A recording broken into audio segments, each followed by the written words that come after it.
السلام علیکم ورحمۃ اللہ وبرکاتہ۔ دوستو یہ ایک ہماری قادیانی بہن تھی سابقہ، اور انہوں نے اسلام قبول کیا ہے۔ اس کی ویڈیو دیکھیں آپ مکمل، اور اس ویڈیو کے آخر میں آپ جہاں سے بھی یہ ویڈیو دیکھ رہے ہیں دوستو، آپ کے لیے ایک انتہائی بہت بڑی خوشخبری میں دوں گا اس ویڈیو کے اینڈ میں۔ تو اس لیے آپ نے اس ویڈیو کو غور سے سننا ہے، غور سے دیکھنا ہے، اس کے بعد ہی آپ کو جو میں خوشخبری دوں گا آپ یقین کریں کہ دنیا میں موجود تمام جتنے بھی اللہ تعالیٰ کے جو نعمتیں ہیں نا، ان سے یہ خوشخبری بہت بڑی ہے۔ تو اسے آپ نے غور سے سننا ہے، تبھی آپ کو سمجھ آئے گا۔ تو اس ویڈیو کو اینڈ تک دیکھیے، اس بہن کا یہ واقعہ آپ تھوڑا غور سے سنیے۔ میرا نام ماریہ نصرت ہے، اور میرا تعلق جو ہے وہ فیصل آباد کے ایک چھوٹے سے گاؤں 194 ریبے لاٹھیاں والا سے ہے، اور میری جو تعلیم ہے وہ ہے BS آنرز انفارمیشن ٹیکنالوجی۔ میں پیدائشی قادیانی تھی، اور الحمدللہ 1 سال پہلے اللہ تعالیٰ نے مجھے ہدایت دی اور میں نے اسلام قبول کر لیا، اور الحمدللہ میں مسلمان ہوں۔ ہمارے خاندان میں جو قادیانیت ہے وہ میرے دادا جو ہیں ان کی وجہ سے آئی۔ میرے دادا وہ لوگ 2 بھائی تھے، فتح محمد اور حسین محمد۔ وہ ہندوستان کے ضلع امرتسر کے رہنے والے تھے، وہاں سے وہ لوگ ہجرت کر کے پاکستان آئے، اور پاکستان آنے کے بعد انہوں نے فیصل آباد کا جو علاقہ ہے چھوٹا لاٹھیاں والا، یہاں پہ رہائش اختیار کر لی، اور یہاں پہ انہوں نے قادیانیت قبول کی، اور اس کے بعد قادیانیت کی جو تبلیغ تھی اس کو کرنا شروع کر دیا۔ تو میرے والد کی جو شادی ہے وہ 61 چک بیدیاں والا میں ہوئی، اور جو میری والدہ تھی وہ بھی پیدائشی قادیانی تھی، اور وہ بھی اپنے اس گاؤں میں یعنی کہ 61 چک میں وہ بھی قادیانیت کی جو تبلیغ تھی وہ کیا کرتی تھی۔ شادی کے بعد بھی انہوں نے ایسا ہی کیا کہ قادیانیت کی تبلیغ کرنا شروع کر دی، اور ایسی پرورش جو ہے انہوں نے میری بہنوں کی کی۔ تو جیسی پرورش انہوں نے میری بہنوں کی کہ قادیانیت کی تبلیغ کو عام کرنا اور قادیانیت کے لیے مختلف علاقوں کے دورے کرنا، ویسی انہوں نے تربیت جو تھی وہ میری بھی کی۔ تو میرے والد صاحب جو ہیں ان کے پاس جو قادیانیوں کی جماعت کا جو ایک چندہ لینے کا عہدہ ہوتا ہے، چندہ تحریک جدید، اس کا جو چندہ تھا وہ لیتے ہوتے تھے، اس کے سیکٹری تھے، یعنی تحریک جدید کا چندہ اکٹھا کرنے کے سیکٹری تھے۔ اور میرے جو تایا ابو تھے وہ جو وقف جدید جو تھے چندہ اس کو اکٹھا کرتے تھے، یعنی کہ سیکٹری وقف جدید تھے۔ اور میرے تایا ابو کا بیٹا جو وہ ہے سیکٹری ضیافت، یعنی کہ اس کا کام یہ ہے کہ مختلف علاقہ جات سے جتنے بھی مربیان آتے ہیں، مہمان آتے ہیں، ان کی رہائش کا بندوبست کرنا، ان کے کھانے کا بندوبست کرنا، یہ سارا کام جو تھا یہ ہمارے گھرانے میں ہوا کرتا تھا۔ اور اس کے علاوہ جو میری بہن تھی وہ بھی سیکٹری مال تھی، ایک میری بہن سیکٹری ناصرات بھی رہی، ایک میری بہن سیکٹری تعلیم بھی رہی، اور ایک وقت میں میرے پاس بھی سیکٹری تعلیم تربیت کا عہدہ تھا۔ اس کے بعد پڑھائی کی وجہ سے وہ میں نے عہدہ چھوڑ دیا، اور میں نے ان کے اسکول میں پڑھانا شروع کر دیا، اور میں نے ان کے اسکول میں تقریباً 2 سال جو ہے ملازمت کی۔ فیصل آباد میں ان کی بہترین ڈبیٹر تھی، فیصل آباد کی طرف سے سلیکٹیولی یعنی کہ پورے فیصل آباد کو ریپرزینٹ کرنے کے لیے میں ایک دفعہ چناب نگر گئی تقریری مقابلے میں۔ وہاں وہ جو مقابلہ تھا اس میں میری دوسری پوزیشن آئی، اور اس مقابلے کے بعد ان کے یہاں ایسا ہوتا ہے کہ مقابلے کے بعد جو ہے سوال و جواب کا پروگرام رکھا جاتا ہے۔ اس سوال و جواب کے پروگرام میں میں نے ان کا جو خلیفہ ہے، موجودہ خلیفہ مرزا مسرور، اس کی بہن جو تھی اس سے میں نے سوال کیا کہ مرزا قادیانی جو ہے اس نے اپنی کتاب میں لکھا ہے کہ میں نے خواب میں دیکھا کہ قرآن کریم میں قادیان کا نام استعمال ہوا ہے، یعنی قرآن کریم میں قادیان کا لفظ آیا ہے۔ تو میرا آپ سے یہ سوال ہے کہ مجھے دکھایا جائے کہ قرآن کریم میں کہاں قادیان کا لفظ استعمال ہوا ہے۔ تو یہ میرا جو سوال تھا وہ پرچی پہ لکھ کے میں نے اس کو بھیجا۔ تو جب اس سوال کی باری آئی تو اس نے جب سوال کھولا تو اس کے پاس سوال کا جواب نہ تھا، اور وہ پوچھنے لگے کہ کس نے یہ سوال جو ہے کیا ہے۔ اس کے بعد ایک اور لڑکی نے سوال کیا تو مرزا مسرور کی بہن کے پاس اس کا بھی جواب کوئی نہ تھا۔ تو ان کی ہٹ درمی دیکھ لیں کہ بجائے یہ ماننے کے کہ اس لڑکی کو یا مجھے یہ کہہ دیتی کہ میرے پاس اس سوال کا جواب نہیں ہے، میں بعد میں آپ کو کنسلٹ کر کے پڑھ کے ریڈ کر کے میں آپ کو اس کا جواب دے دوں گی، کہنے لگی، آگے سے لڑنا شروع ہو گئی۔ ایک ان کی قادیانیوں کی اتنی بہت بڑی مبلغہ بن کے آگے سے لڑنا شروع ہو گئی کہ اگر تمہیں زیادہ پتا ہے تو تم میری کرسی پہ آ جاؤ، تم آ کے لوگوں کو سمجھانا شروع کر دو، ایسے ہے ویسے ہے۔ تو اس وقت ساتھ میری جو بڑی بہن، میں نے ان کو بتایا، میں نے کہا دیکھ لیں یہ جو سوال ہے کہ قادیان کا لفظ قرآن کریم میں کہاں استعمال ہوا ہے، یہ میں نے لکھ کے بھیجا ہے، ان کے پاس اس سوال کا جواب نہیں ہے۔ تو میری بہن حیران ہو گئی اور مجھ سے پوچھنے لگی کیا واقعی میں ایسا ہے؟ میں نے اس کو بتایا جی بالکل ایسا ہے۔ اس کے بعد میں نے اس کو اور بھی سوال پوچھے، اپنی بہن سے پوچھے۔ میں نے کہا جب میں یونیورسٹی میں پڑھتی ہوں تو لڑکیاں مجھ سے سوال کرتی ہیں، ان میں سے کچھ سوال میں نے ان کو بتایا۔ میں نے ان کو کہا مرزا غلام احمد قادیانی، اس نے اپنی کتاب میں لکھا ہے ہم مکہ میں مریں گے یا مدینہ میں، اور حالانکہ مرزا صاحب کی جو وفات ہے وہ تو لاہور میں ہوئی تھی اور ان کو دفنایا قادیان میں گیا۔ تو میری بہن کہنے لگی کیا واقعی لکھا ہوا ہے؟ میں نے کہا ہاں لکھا ہوا ہے۔ میں نے کہا پھر جو ہے انہوں نے اپنا ایک کشف جو ہے اس میں لکھا ہوا ہے کہ میں نے خواب میں دیکھا کہ میں خود خدا ہوں اور میں نے یقین کر لیا میں وہی ہوں۔ تو کہنے لگی کیا واقعی مرزا صاحب نے اپنی کتاب میں ایسا لکھا ہے؟ تو میں نے اس کو بتایا، میں نے کہا ہاں فلاں فلاں کتاب میں فلاں فلاں جگہ پہ لکھا ہوا ہے۔ تو وہ بڑی پریشان ہوئی۔ پھر اس کے بعد جب میں واپس گاؤں آئی، میں نے اپنے گھر والوں سے آ کے بھی اس کا تذکرہ کیا۔ رات کو بیٹھے ہوئے تھے، میرے والد صاحب بھی بیٹھے تھے، میں نے اپنے والد صاحب سے بھی تذکرہ کیا۔ میں نے کہا ابو ایسے ایسے وہاں پہ جو بھی ہوا میں نے ان کو بتایا۔ تو میرے ابو پوچھنے لگے کیا واقعی لکھا ہوا ہے؟ اس کے علاوہ پھر میں نے ان کو اور بھی حوالہ جات دیے، جیسے کہ مرزا صاحب نے مسلمانوں کو گالیاں دی ہیں، یا مرزا صاحب نے یہ کہا ہے کہ اللہ تعالیٰ نے میرے گھر پیدا ہونا ہے۔ تو یہ باتیں ساری سن کے میرے ابو بہت پریشان ہو گئے۔ اس کے بعد جو تھا میری امی نے وہ ہمیں اس ٹاپک پہ بات کرنے سے منع کر دیا۔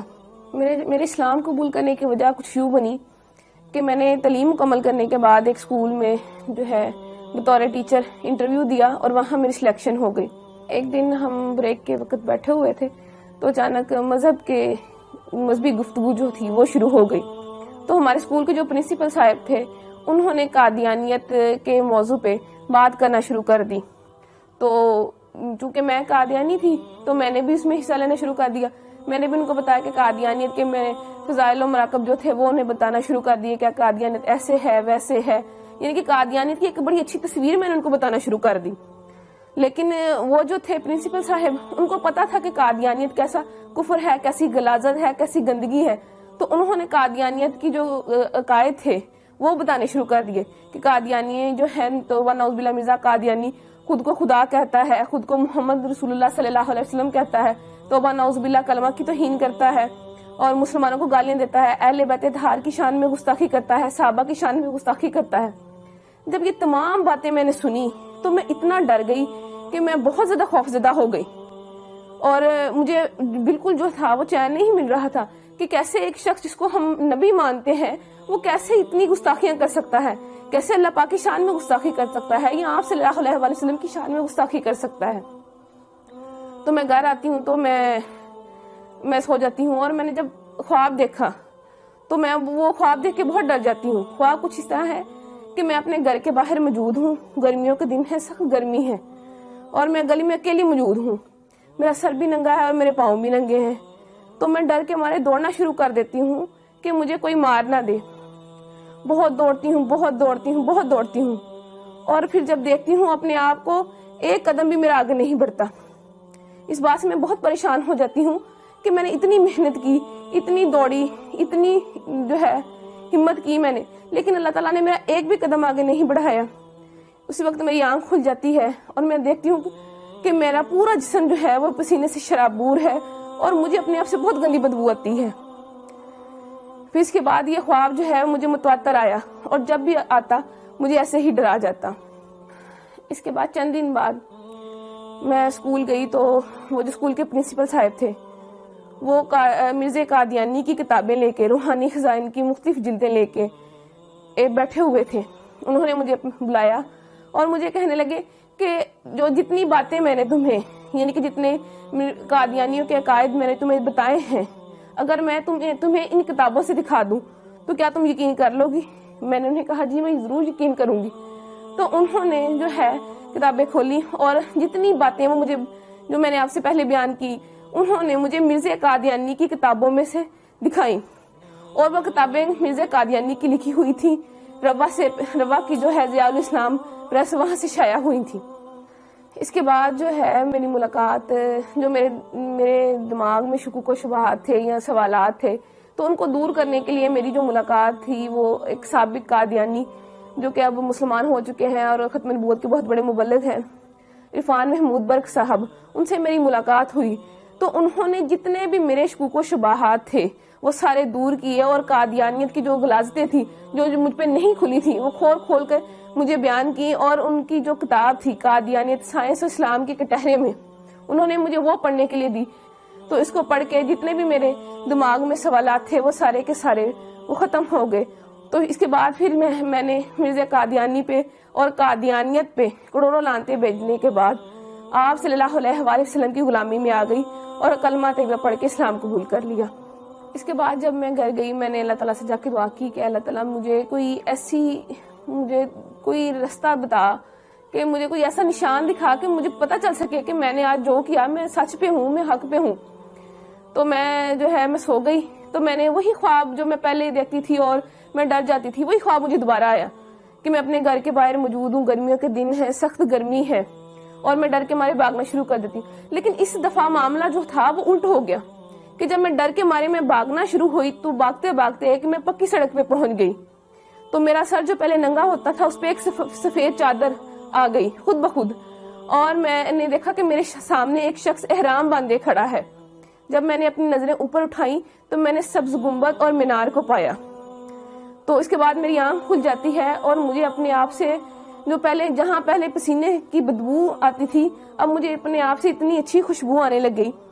تو میں نے اس بات پہ اللہ تعالیٰ کا شکر ادا کیا کہ اللہ تعالیٰ میرا جو دل تھا وہ اتنا مطمئن نہیں تھا، لیکن تو نے مجھے اپنے نبی کا روزہ دکھا کے مجھے بتا دیا کہ میں نے آج جو کیا وہ بالکل سچ تھا اور میں بالکل حق پہ ہوں۔ میں اللہ تعالیٰ کا شکر ادا کرتی ہوں کہ اللہ تعالیٰ نے میری شادی ایک ایسے انسان سے کروائی کہ جس نے مجھے بہت زیادہ دلاسا دیا، بہت زیادہ ہمت دی، اور میرا بہت خیال رکھا، اور جو اسلام قبول کرنے کے بعد جتنی بھی جو تعلیمات تھیں ان کو پوری کرنے میں میرا بہت ساتھ دیا، اور الحمدللہ ابھی بھی میرا بہت ساتھ دے رہے ہیں۔ میری زندگی کا جو مقصد ہے اب وہ یہی ہے کہ میں آپ صلی اللہ علیہ وآلہ وسلم کے دین کے فروغ کے لیے کام کروں۔ جیسے جب پہلے میں قادیانی تھی اور قادیانیت کی دین کو عام کر رہی تھی، تو جب میں نے اسلام قبول کر لیا میں نے اس بات کا پکا ارادہ کر لیا تھا کہ جتنی میری بقیہ زندگی ہے میں نے اسلام کے فروغ کے لیے اس کو صرف کرنا ہے، اور آپ صلی اللہ علیہ وآلہ وسلم کے دین کی حفاظت کرنی ہے، اور آپ صلی اللہ علیہ وآلہ وسلم کی ختم نبوت جو ہے اس کو عام کرنا ہے اور اس کی حفاظت کرنی ہے۔ یعنی میں نے قادیانیوں کو اندھیروں سے نکال کر روشنیوں کی طرف لانا ہے، جیسے مجھے کسی انسان نے اندھیرے سے نکال کر روشنی کی طرف لے کے آیا تھا۔ شبان ختم نبوت کی طرف سے یہ جو انٹرویوز کا سلسلہ ہے فرام ڈارکنیس ٹو لائٹ، یہ بہت اچھی کاوش ہے، بہت اچھی کوشش ہے۔ میری دعا ہے کہ اللہ تعالیٰ شبان ختم نبوت کے اس پروگرام کو ترقی عطا فرمائے، اور وہ ایسے ہی کوششیں اور کاوشیں کرتے رہے۔ اللہ تعالیٰ ان کی کوشش اور کاوش کو قبول فرمائے، آمین۔